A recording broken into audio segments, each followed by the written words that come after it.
stampers, the piercing pad and the piercing tool are two absolute necessary tools that you need in your stamping toolbox.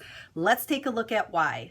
Have you ever wondered why Stampin' Up! Would carry in their catalog both the piercing pad and the piercing tool, since we don't carry any templates anymore for piercing?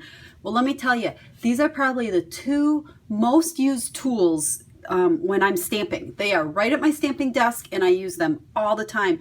They are absolute must-haves.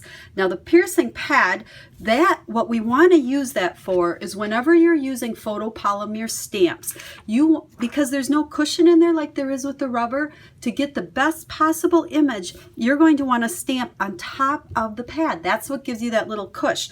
So what I do is I just take my grid paper. Now this in itself is a tool and I'm going to do a whole different video on that, but I place it on there, I ink this up, and I stamp so I have that nice little cushy surface. So that's what we use the pad for.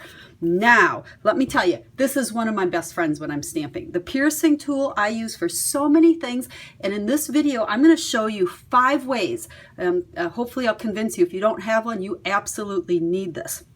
So, first off, glue dots. I use glue dots a lot to glue down little bows, especially with baker's twine. I use a lot of baker's twine. This happens to be the thick baker's twine, so you have a little bit more space on the back to adhere it down, but glue dots still work awesome for that. So what I do is I just roll off here to find where my next glue dot is, take my piercing tool. It's real easy just to pick up the glue dot with it, put it on the back of your bow where you want it. And sometimes it fits on this thicker, but if it's thinner, sometimes I have to kind of fold it over a little bit. Have my glue dot on there, and then I can just press it on wherever I want it, and those glue dots hold it easy. But it's so easy to pick up the glue dots with this. So that's number 1.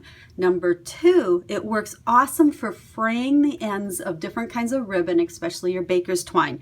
You can see here how these ends are frayed, and all I did to do that is I just take my little piercing tool and I can stick it on there and run it out to the end and just kind of keep working at it and get all those ends frayed. So it just gives it kind of a nice little extra touch on it. So that's number 2. Now number 3, you'll notice this card. I use the Sunshine Saying stamp set and bundle with it. Love this. And you definitely, when you use these dies, because they're pretty detailed, you want the precision plate.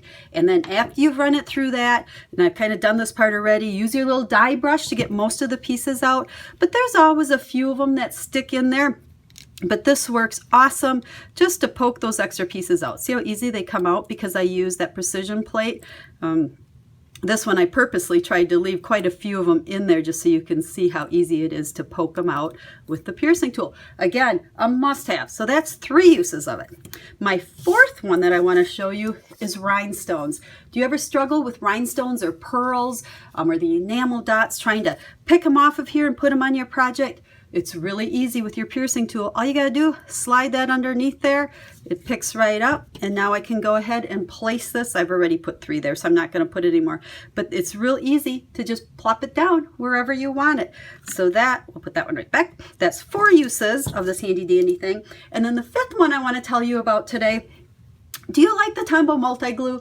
I have to tell you, my favorite by far. I use this probably more than any other adhesive, but every once in a while it gets kind of gooped up on me. So the poker piercing tool works really good just to poke it in there and unpoke it. Unstick it.